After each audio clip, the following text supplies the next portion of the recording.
మేము మా టైంలో మా హయాంలో జగనన్న హయాంలో ఏపీ పోలీసులు ఫస్ట్ ప్లేస్ లో ఉన్నారు. 100కి పైగా అవార్డ్స్ వచ్చినాయి. ఎందుకంటే ప్రతి దాంట్లో లా అండ్ ఆర్డర్ కాపాడే విషయంలో అన్ని మెజర్స్ తీసుకున్నాము. మహిళల సేఫ్టీ అండ్ సెక్యూరిటీ విషయంలో అన్ని మెజర్స్ తీసుకున్నాం. తీసుకోవడమే కాకుండా మంచి ఇనిషియేటివ్స్ ని జగన్మోహన్ రెడ్డి గారు ఇంప్లిమెంట్ చేశారు. మహిళల కోసం ప్రత్యేక పోలీస్ స్టేషన్లు తీసుకొచ్చారు. మహిళలు పోలీస్ స్టేషన్కి వెళ్లాలంటే ఎక్కడో ఒక స్టిగ్మా ఉంటుంది కదా. అలాంటి మహిళలు ఈరోజు పోలీస్ స్టేషన్ కి వెళ్లి కంప్లైంట్ చేయాలంటే ఎంత ఆలోచిస్తారు. అలాంటి పరిస్థితుల నుంచి మహిళల కోసం ప్రత్యేక పోలీస్ స్టేషన్లు తెచ్చారు. ఏదైనా వాళ్ళకి ఇబ్బందులు ఉంటే వచ్చి చెప్పుకోవచ్చని. దిశ యాక్ట్ ని తీసుకొచ్చారు. దిశ యాక్ట్ ని ఇంట్రడ్యూస్ చేశారు. మహిళల సేఫ్టీ కోసం సెక్యూరిటీ కోసం అనేక అవేర్నెస్ ప్రోగ్రామ్స్ అనేక డ్రైవ్స్ చేశారు. కాలేజ్ స్టూడెంట్స్ కి ఎన్నో అవేర్నెస్ కలిగించారు. జీరో ఎఫ్ఐఆర్ తీసుకొచ్చారు. ఇవన్నీ ఎందుకు చేశారు? క్రైమ్ ని కంట్రోల్ చేయడానికి, మహిళల రక్షణ కోసం జగన్మోహన్ రెడ్డి గారు ఈ విధమైనటువంటి అన్ని కూడా చర్యలు చేపట్టారు. మరి ఈ రోజు ఇవన్నీ పనిచేస్తున్నాయా? ఈ రోజు ఇవన్నీ ఉన్నాయా? ఈ రోజు కనుక మనం చూస్తే వీళ్ళు పెద్ద పెద్ద లెక్చర్లు ఇస్తా ఉన్నారు. చంద్రబాబు నాయుడు గారు కావచ్చు, కూటమి ప్రభుత్వం వాళ్ళు కావచ్చు, మహిళలకు సంబంధించి ఎన్ని లెక్చర్లు ఇస్తున్నారంటే అసలు వింటేనే మనకు విచిత్రంగా అనిపిస్తుంది వాళ్ళు మాట్లాడేది. చంద్రబాబు నాయుడు గారి మాటలు కోటలు దాటుతాయి కానీ చేతలు మాత్రం గడప కూడా దాటవు. ఎందుకనంటే మనం చూస్తా ఉన్నాము, ఏదేదో మాట్లాడుతూ ఉన్నారు. ఏం మాట్లాడారు? చంద్రబాబు నాయుడు గారు ఇచ్చిన స్టేట్మెంట్ ఏంటి? మహిళల మీద ఎవరైనా చేయి వేస్తే ఇక అదే వారికి చివరి రోజు అన్నారు.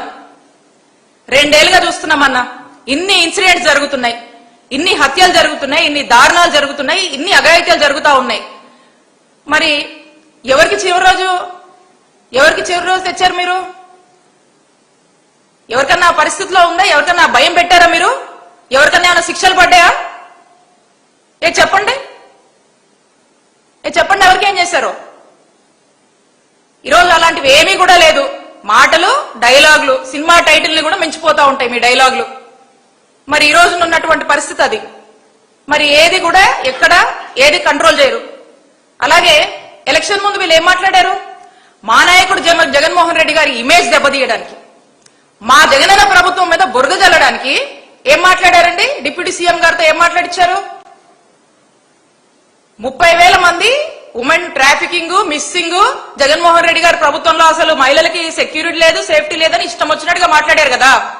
ఆ టైంలో మా ప్రభుత్వాన్ని డిఫేమ్ చేయడానికి ఇదో స్క్రిప్ట్ మీరు మాట్లాడారు.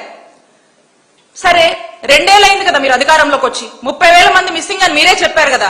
ఈ 2 ఏళ్లలో ఈ 30,000 మందిలో ఎంతమందిని మీరు ట్రేస్ చేశారు? ఎంతమందిని మీరు ఫైండ్ అవుట్ చేశారు? వాళ్ళని మళ్ళా తిరిగి తీసుకొచ్చి సేఫ్ గా ఆంధ్రప్రదేశ్ రాష్ట్రంలో వాళ్ళందరినీ కూడా తీసుకొచ్చి మరి సేఫ్ గా వదిలిపెట్టారా మీరు? చెప్పండి, వాళ్ళు ఎక్కడున్నారు? మరి మిమ్మల్ని మీ ఈ 2 ఏళ్లుగా మరి ఎక్కడ కూడా దీన్ని ప్రస్తావించట్లేదా మీరు? అంటే ఆ రోజు ఆ టైంకి జగన్మోహన్ రెడ్డి గారి ప్రభుత్వం మీద బురజల్లాలి కాబట్టి ఈ అంశాలు తీసుకొచ్చారు. ఈ రోజు వీటితో మీకు అవసరం లేదు, పని లేదు కాబట్టి ఈ అంశాలు మీరు మాట్లాడరు.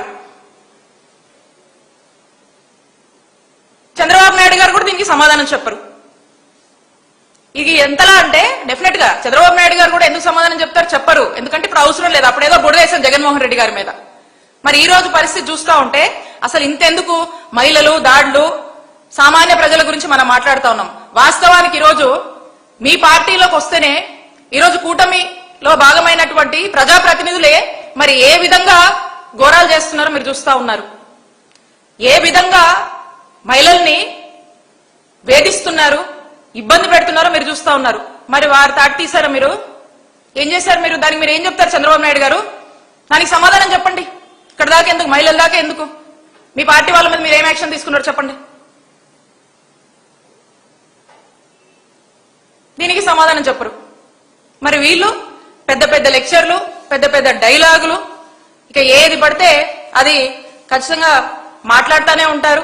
ఎప్పుడు జగన్మోహన్ రెడ్డి గారిని డిఫేమ్ చేయాలి, ఏదో విధంగా అసాసినేషన్ చేయాలి. వైఎస్ఆర్ కాంగ్రెస్ పార్టీ ఏదైనా ఒక అంశంలో లేదా కొన్ని విషయాల్లో ఏదైనా ఒక మంచి పేరు వచ్చినా, జనాల్లో ఒక మంచి మంచి మంచి వీళ్ళు బాగా చేశారు అని ఎవరైనా మాట్లాడినా, క్వశ్చన్ చేసినా, ఏం చేసినా వాళ్ళని టార్గెట్ చేయడం, వాళ్ళని శిక్షించడము, వాళ్ళని ఇష్టం వచ్చినట్టుగా మాట్లాడడము, అసాసినేషన్ చేయడం.